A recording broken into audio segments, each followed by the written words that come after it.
So the Radical Challenge are on the grid here at Donington Park in advance of what will for them be round 14 of the 2021 Championship season. Round 13 having taken place earlier on today saw a win for the Radical RXC Spider of Michael Clark, who also claimed the Masters class. That car will start from pole position in this particular race, and alongside him is going to be the number 58 car of Anthony Ayres, who finished runner-up to him but won the sprint class in the race earlier on today. Matt Bell, who leads the overall championship, completed the podium, and he will look to see what he might be able to do, but he will start from 6th position on the grid for this second 25-minute sprint race that we will have. It looks so the marshals are just doing a little bit of shuffling on the grid at the moment. That is John McLeod's car, I think, that maybe conversations are going on with. Hopefully there's no issues with that number 14 car, but there's a couple of marshals stood around it on the left-hand side of your screen, which does suggest that there might just be the need for a little bit of work to be done. We have been blessed with some fantastic weather for this time of year. It might be mid-September, but the weather could not have been any better. There's been no breeze. We've had a little bit of cloud cover for some of the day, but most of that has now burnt off, and we are looking forward to hopefully a beautiful evening, what is our final race of today for the Radical Challenge Championship. They will be back out tomorrow, and that will be for round 15 of their championship, and that will be for the pit stop race that we'll see taking place tomorrow. I think there are problems for John McLeod's car. We can see the marshals gesticulating as though they want to push him off towards the right-hand side of the start-finish line, and that means that for poor old John McLeod, he is perhaps not going to get the opportunity to even get going in this race, which would be an enormous shame for John, who's been a regular in this championship for a good number of years. He has finished as high as 4th in the championship previously. That was back in 2019. He finished 5th in the championship last year, did John. And yeah, sadly is not going to get the chance to even start this race, I'm afraid to say. So that car is out of harm's way. The lights are on the BMW safety car, and the formation lap ready for this rolling start will be getting underway very, very shortly indeed. As I say, unfortunately without John McLeod, who has been a podium finisher on 3 occasions so far this season. He started the season with 2 of those podiums at Snetterton in rounds 2 and 3 of the championship, and he had to wait until July, following the April visits to the podium, for his 3rd visit to the podium. And unfortunately, he's going to have to wait a bit longer for his 4th if he wants it, because he's out of this race before it's even got underway. I'll guide you through the grid for it as they head off on their formation lap. It's going to be number 100 Michael Clark that starts on pole position, and alongside is number 58 Anthony Ayres. Row 2 of the grid sees 23 Jason Rishover and 52 Mark Richards, with row 3 being number 11 Chris Short and the championship leader number 44 Matt Bell. Row 4, number 9 Chris Preen, and number 5 Jerome de Sadlier, who lies 2nd in the championship standings but was a bit off pace in qualifying and didn't have a great race one either. Row 5 of the grid is going to be a gap now, because we know that John McLeod's car has just been pushed off from what would have been the 9th position on the grid, so it's on his own on the outside of the 5th row of the grid, number 19 Dean Warriner. And row 6 of the grid is number 89 John Corbett for this race, and alongside for company he's got number 80, which is Peter Tyler. The 7th row of the grid is number 88, which is Jacek Jalonka, and number 28, which is Elliot Goodman. Row 8 is 24 Peter Brooks and 31 Rod Goodman, with row 9 being number 6 Stephen Lake and number 20 Wesley Fongini. And we should have at the tail end of the field the number 35 largely red car of Phil Brown, who sits towards the tail end of the field. Every car made it to the checkered flag bar one in race number 1, and that was Mark Richards, the number 52 car that had been qualified by Mark to the outside of the front row of the grid. Got a bit of a poor start, and it got worse from there really, because in the 17 laps that we managed to squeeze in over the 25-minute race, he retired having just completed 8 laps, I'm afraid to say. So that was an enormous shame for Mark Richards, who finished 6th in the championship standings last year. But his number 52 car hopefully is going to be there on the 2nd row of the grid. I'm just waiting to see a shot to see whether it has indeed made it out, or whether the problems that befell him in race number 1 have prevented his participation in race number 2. I'll have to wait and see. Didn't quite see as the cars headed off the grid. I was busy looking at the grid itself, so we'll see whether the 52 car is out there or not, or whether we are down to maybe 17 cars for this particular race. So front row of the grid is there, then we should see Jason Rishover, and then no, Mark Richards is there. That's good to see. Yep, so Mark Richards is indeed there. He has had the issue solved, and they're going to get themselves into neat 2x2 order, ready for this 14th round of the Radical Challenge Championship.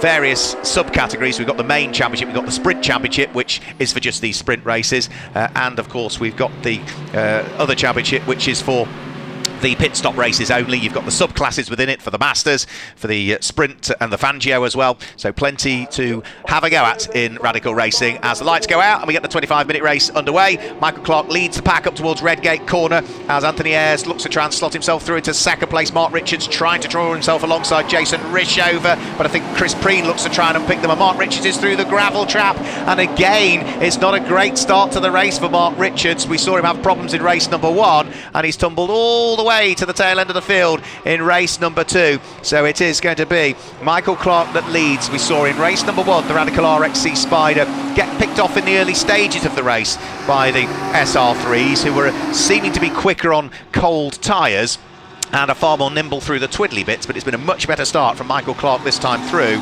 and it is going to be Matt Bell who leads the championship overall, is up into second place in the early stages of this one and trying to set about the race leader. Mark Richards did get going again, but as you can see his car is all the way towards the tail end of the field, and after his gravelly moment and grassy moment at Hollywood, he may well have filled radiator ducts with grass, so he'll be watching the engine temperatures, I'm sure. Third place at the moment, looks like it's Anthony Ayres that's there in third position. Everybody else feeding their way through. There is Mark Richards at the tail end of the field. In fact, no, that's Jerome de Sadlier, isn't it, that's there in third position? It is, yeah, Jerome de Sadlier, a great start from him. He's up into third position at this stage. Fourth place is going to be Chris Short at the wheel of the first of the black cars that we'll see, and down towards the bottom of the top 10, everybody fighting for position there side by side, heading up towards Goddard's for the first time. So out of Goddard's, Michael Clark leads, Matt Bell, then it is all over the grass goes Stephen Ayres, the number 58 car that started from the outside of the front row of the grid. He goes rally crossing this time, so through goes Dean Warrener, through goes Peter Tyler, through goes Elliot Goodman, and now trying to sneak up the inside and also managing to carve his way through goes the number 6 car of Stephen Lake on the way in towards Redgate Corner. Stephen Ayres tries to fight back on the way out, and I think will reassert himself back into the position again. Yes, so he does. So Stephen Ayres gains the place again, and for the moment hangs on to what I think will be a place just outside of the top 10. I think he'll be in 11th by the time they go over the start-finish line next time through, unless he can pick up another place. So, a few incidents on the first lap, but everybody's still circulating. This is the number 88 car of Yannick Zilonka coming under pressure from Peter Brooks, who drives the number 24 car. He's got Rod Goodman not too far behind as they thread their way through the right-hander at Coppice Corner for the second time. And they will be fighting over places just outside of the top 10 at the moment. Elliot Goodman sticks his elbows out. He's in 10th place. But for the sharp end, it is going to be down towards the Melbourne hairpin, and then up towards Goddard's. They will work their way. 22 minutes of the scheduled 25 remaining. Matt Bell in second place, under pressure from his main championship rival, really. So that is championship rivalry going on there, not just for first and second in their respective classes, but also for overall championship points. Matt Bell, this is the black car with the Dayglow flashes, and there, I'm afraid, problems for Chris Preen. So here's the benign Radical coming to a halt at Goddard's there. Now, was that mechanical issues, or was there a little bit of contact or something on the way in? Simply couldn't see from the angle, but the result is that the number 9 car is now stricken out on circuit with 21 minutes to go. Down through the Craner curves comes Elliot Goodman. He's got Stephen Ayres right behind him. This is for 7th and 8th place. So Elliot Goodman picked up 3 places on that last lap at the wheel of the number 28 car. Dean Warrener was the driver that dropped a couple of places. He's now down into 9th position, car number 19. That's the grey car with its lighter green flashes. But Elliot Goodman having a better run this time through, Elliot. I did say earlier on that he seemed a little bit off the pace, both in terms of qualifying and in race 1. He was in 12th position. Well, he's in 7th place now, but he's got Stephen Ayres right behind him. Remember, Stephen qualified on the outside of the front row of the grid and is now looking to try and draw himself alongside and ahead as they head in towards the S's. So through goes Stephen Ayres. He's up into 7th. Down to 8th goes Elliot Goodman. Whilst at the front, we've still got some battles going on. Peter Tyler's very much on his own, isn't he, in the grey car? There goes Stephen Ayres past Elliot Goodman this time. Dean Warrener not not too far behind. And then the next of the squabbles is going to be Jacek Jalonka, who has got, well, Peter Brooks, Rod Goodman, Mark Richards, Wesley Fongini, all queued up behind him in various orders to try and thread their way through as the race leader heads towards Redgate. So through go the cars at the sharp end. There's the car that's in 5th position, which is number 23, Jason Rishover. Jason, who finished 3rd in the championship last year. Race 1 winner, though, at the wheel of the sole Masters class car we've got in the field this weekend. The Radical RXC Coupe, in the hands of Michael Clark, makes his way down through the old hairpin whilst being pushed into retirement, I'm afraid, is Chris Preen. Marshals, as ever, doing a fantastic job of making sure that we don't have the requirement of a safety car. Now, Matt Bell is on a bit of a charge here. All of a sudden, he started to close up. Fastest lap of the race for the 2nd place car, number 44, Matt Bell, last time through. 1 minute 33.237. 133.237. That's still about 2 seconds slower than the fastest lap that Michael Clark set in the first race of the day. And Matt Bell needs to get on with it still, because he's still being shadowed by the Swiss driver, Jerome de Sadlier. Very much from racing stock is Jerome de Sadlier. Hugo de Sadlier also racing, and father used to race as well. Hugo's his brother. We've seen Jerome racing Radical SR1s. We've seen him out in a NASCAR Wheeling Euro Series in the past as well, have we, Jerome de Sadlier? He's a former Radical SR1 champion as well from a couple of years ago. 2017 he lifted the championship title there. He finished runner-up in this series in 2019, and at the moment is tucked in 3rd place behind the current championship leader, number 44, Matt Bell. So the Radical RXC Spider, quicker in a straight line than the SR3s that sit in the Supersport class that sit behind. Jason Rishover still doing a good job of hanging on to the coattails of Chris Short that lies ahead of him, the all-black car of Chris Short, the number 11 machine. And it's Peter Tyler who wraps up the top 6. Stephen Ayres in 7th place, who has set the fastest lap of the race last time through. Stephen Ayres, 1 minute 32.668 from Stephen. So a fantastic lap from him. And then after Stephen Ayres, it's this pair here, Elliot Goodman, who's now coming under attack from Radical SR1 graduate, which is Dean Warrener. So Stephen Ayres with that fantastic fastest lap of the race, the Mech-Tech prepared car. Bradley Smith's team looking to try and catch up with Peter Tyler's car that lies ahead. Peter, another graduate out of the Radical SR1 Cup, which has also been on the race programme this weekend here at Donington Park. But Peter Tyler hanging on to the final place inside the top 6 currently, as they thread their way through the left and then the right flicks at the S's. Now, the top 3 still together, aren't they? They're not at all dropping away. Michael Clark still under pressure from Matt Bell, who's under pressure from Jerome de Sadlier. Chris Short with the best seat in the house, looking at everything unfold ahead of him as he sits there in 4th place. Jason Rishover in 5th place. Peter Tyler under attack for 6th from this number 58 car in the hands of Stephen Ayres. And then elsewhere down through the grid, Peter Brooks fighting away with John Corbett. And John Corbett has got Rod Goodman for company as well. That's going to be for 12th, 13th and 14th. And I think there has been a shuffle in that order this time, because Peter Brooks is now at the head of that little trio of cars, so he should be up into 12th place now. John Corbett down into 13th, yet confirmed by the timing screen that I can see in front of me. And Rod Goodman hangs on to 14th place, so Corbett, number 89 there, losing a position on that lap.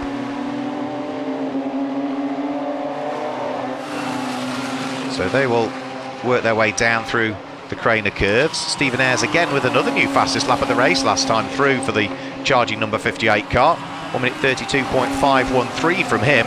That nets him the extra championship points available. It's an extra championship point for the fastest lap in the race in each class. So that's going the way of the number 58 car currently for Stephen Ayres. But it's going to be more difficult to set a fastest lap now whilst he's right on the tailpipes of the car ahead of Peter Tyler. In towards the braking area for the Melbourne hairpin goes Matt Bell, still running in 2nd place. Still the leading SR3 that we've got in the field, but still under pressure from Jerome de Sadlier, who cannot as yet find a way past his main championship rival. Plenty of time in which to do so, because there's still 15 minutes of this race that remain as they now turn their way over the start-finish line. Lap number 6 completed, and the order still remains the same. Michael Clark, Matt Bell, Jerome de Sadlier, Chris Short, Jason Rishover. Then Peter Tyler under attack from Stephen Ayres, who, despite all of his progress through the field over the course of the last few laps, is now bottled up behind Peter Tyler and just can't manage to see if he can squeeze his way through. Not yet, at least. Bouncing over the curbs they all go. You can see how wide some of them are running coming out of the old hairpin.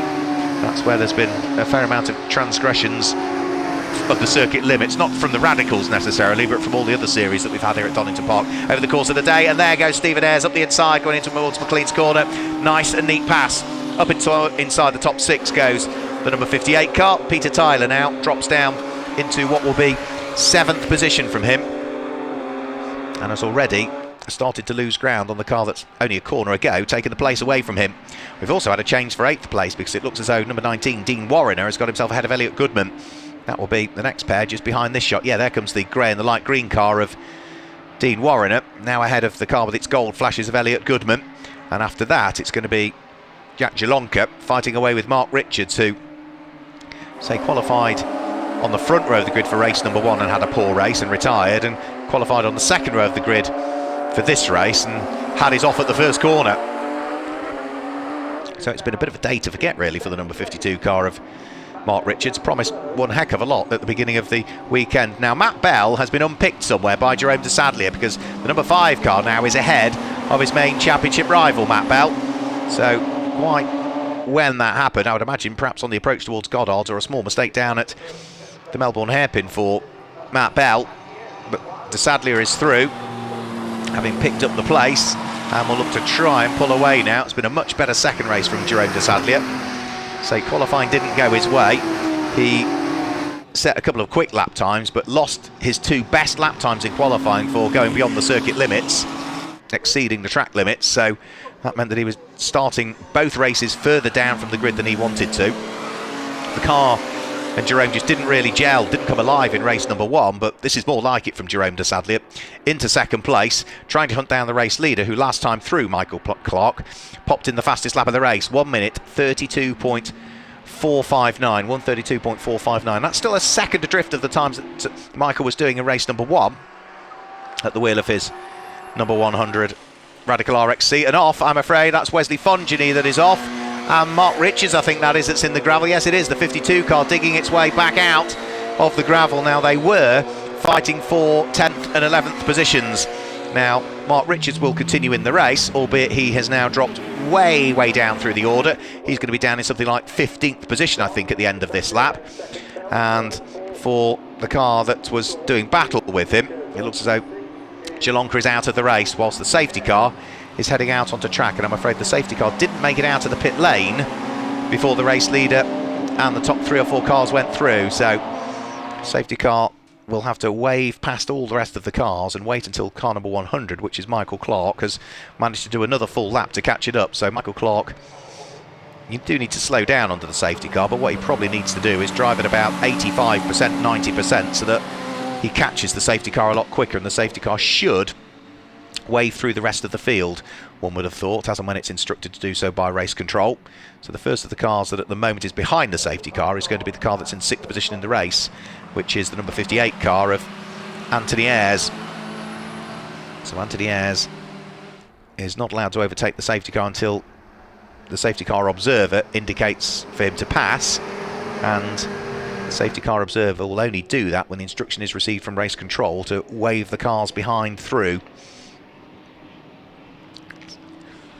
There's always 2 people in the safety car. One is the driver, who just concentrates on the driving, and the other one is the safety car observer, who is the driver who is in communication with race control and receives all of the instructions as to what the safety car needs to do, and then relays that to the safety car driver. So neutralise the race whilst we scoop up the number 88 car from the gravel trap here at Coppice Corner.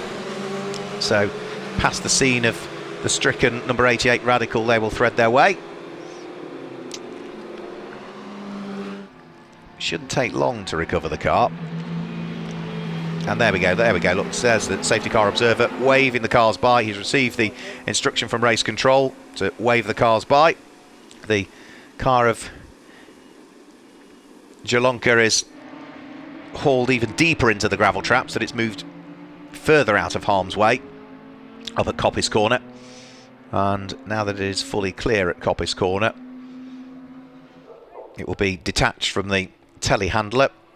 Telehandler will make its way back behind one of the snatch gaps, but the next thing that then needs to happen is all the rest of the field that's been waved by need to catch up with the train of cars, and our race leader, which is Michael Clark, also needs to catch up with the safety car. And once all of those boxes have been ticked and we've got everybody behind the safety car all in the correct order, then we would see the lights extinguished on the safety car. So whilst we've still got the safety car out there, we might have one further lap after this one before we're able to get the race back underway. And of course the clock, as you can see at the top of your screens, is still continuing to count down. So we've got 9 3/4 minutes of the race to go.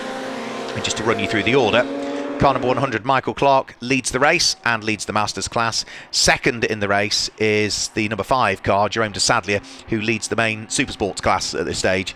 Third is number 44, Matt Bell, and fourth is Chris Short. Fifth is the leader of the Fangio class for the older drivers that we have in the field. That is number 23, Jason Rishover, who is also, of course, fighting way towards the sharp end of the overall championship.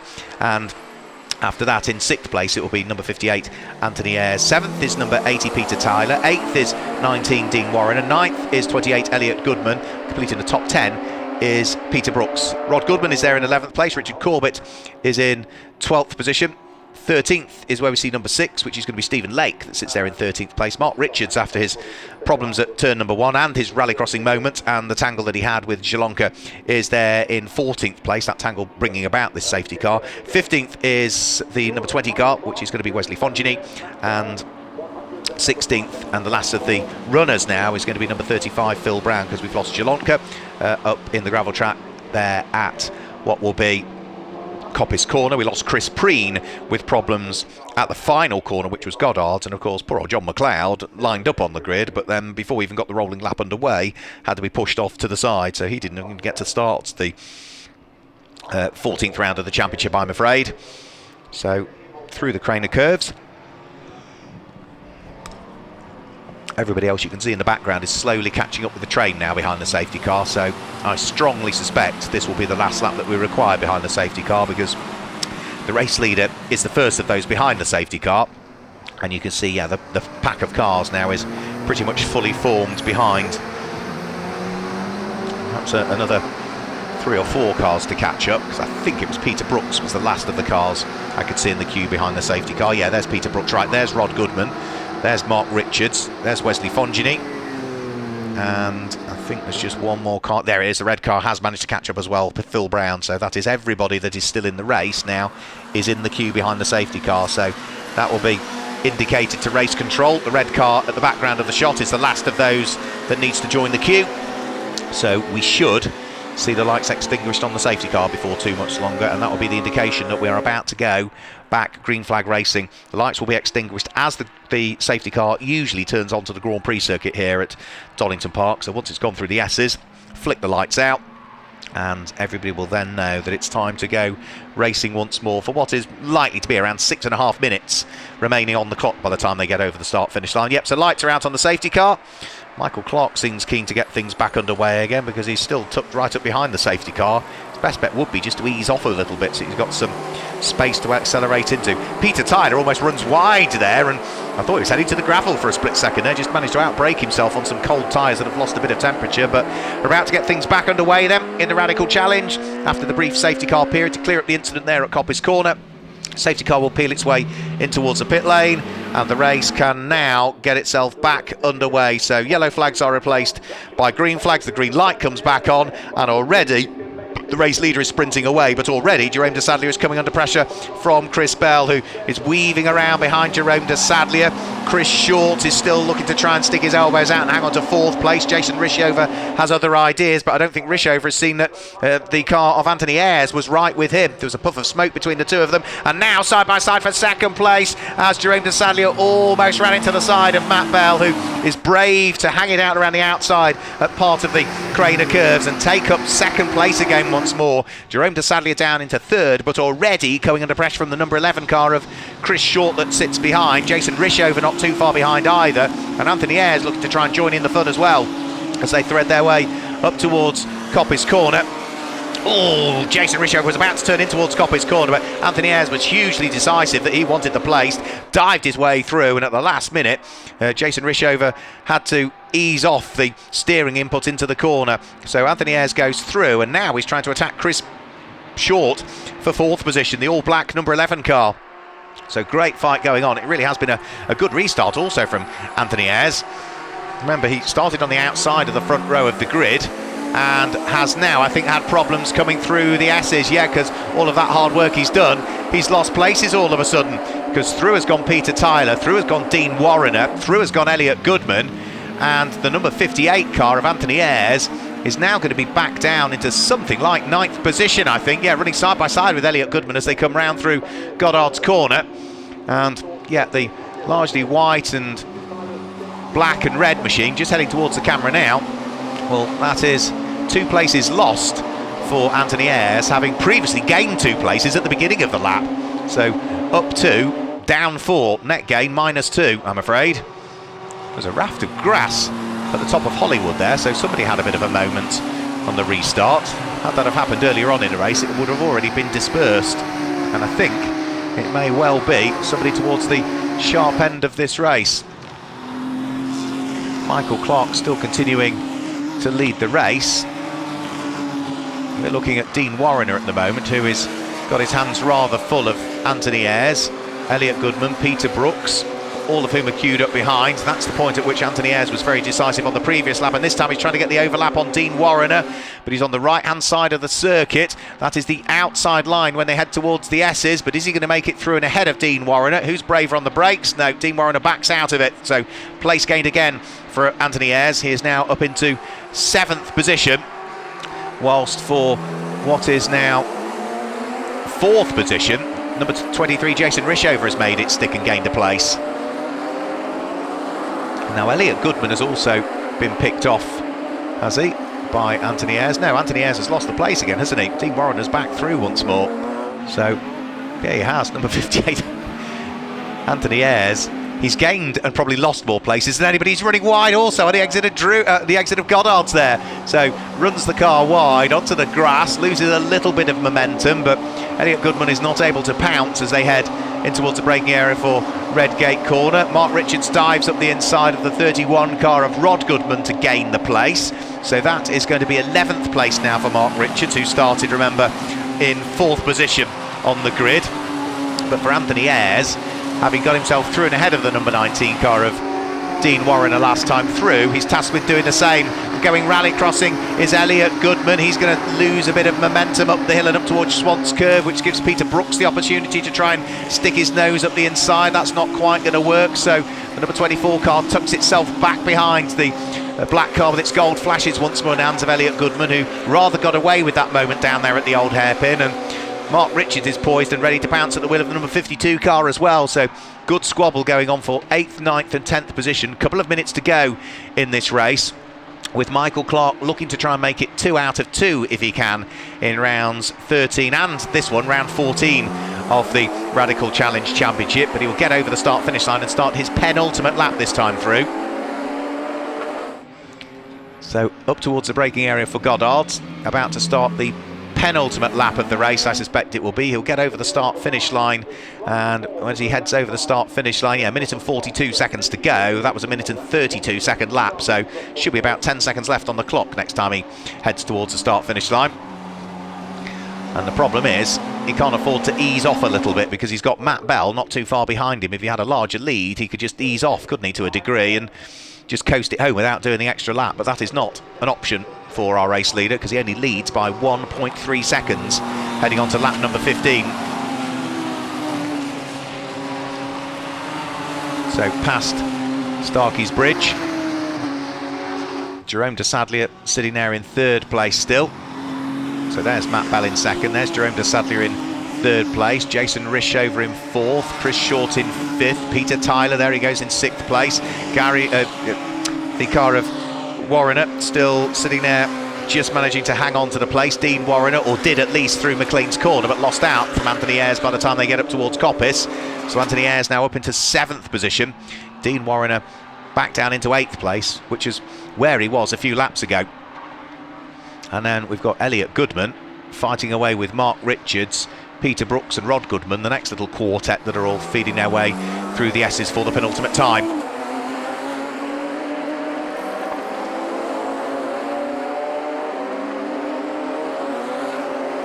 So out of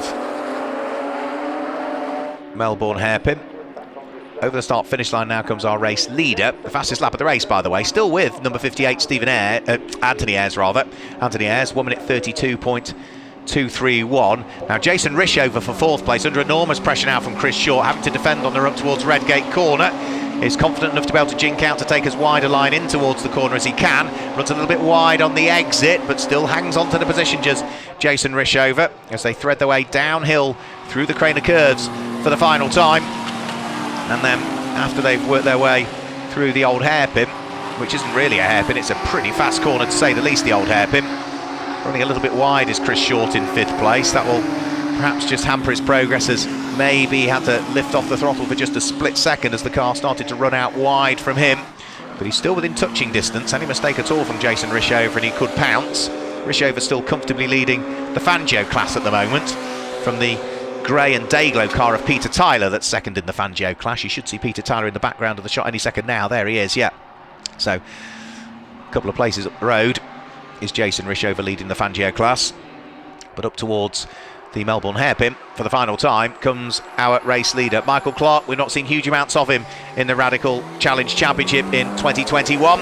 But he is on course for a double win out of the 2 races we've had this weekend so far here at Donington Park. Could he make it a hat-trick of wins if he's going to compete in the pit stop race tomorrow? So Michael Clark comes through to win his 2nd race of the day. Matt Bell comes through to finish in 2nd position. You can see him punch the air with absolute delight for Matt Bell, and I think mathematically that probably means that is another step closer to the championship for him. There's still 80 points up for grabs tomorrow. There's 40 points for a win in a sprint race, but 80 in the pit stop race. And a charge to the line, I think, is just going to see Mark Richards pip Elliot Goodman, is it? Yes, he does, by 47 thousandths of a second. Mark Richards is able to grasp 9th position from Elliot Goodman, who ultimately finished in 10th position. But that was another good race from the Radical Challenge Championship here at Donington Park. So Matt Bell, having claimed the win earlier on today in his respective class, I'm just wondering whether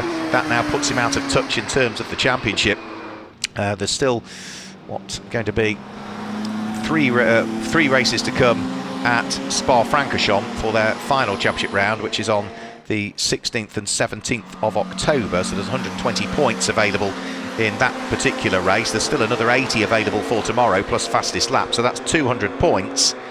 And he came into this weekend about 100 points ahead, so no, that isn't the championship sorted as yet for Matt Bell. It is still going to be alive tomorrow, and I suspect it will still be alive as they head to Belgium in a few weekends' time. So the cars just making their way around the circuit for what has been a great first day for the Radical Challenge Championship. Their 15th round of the season will come up tomorrow. They have 2 races today. They only have 1 race tomorrow, but it is a longer race for them tomorrow. It's a 50-minute pit stop race for them tomorrow here at Donington Park, and that is scheduled, a 45-minute pit stop race I should say, for them tomorrow here at Donington Park. That is scheduled to take place around about 2 o'clock, 2:05 tomorrow afternoon. We will see our 3rd and final race for the Radical Challenge Championship, but it is another win and a 2nd today for Michael Clark. He will be hugely pleased with that as he makes his way into the pit lane. Let's just confirm the results with you then. Michael Clark claims the win overall and the win in the Masters class. In 2nd place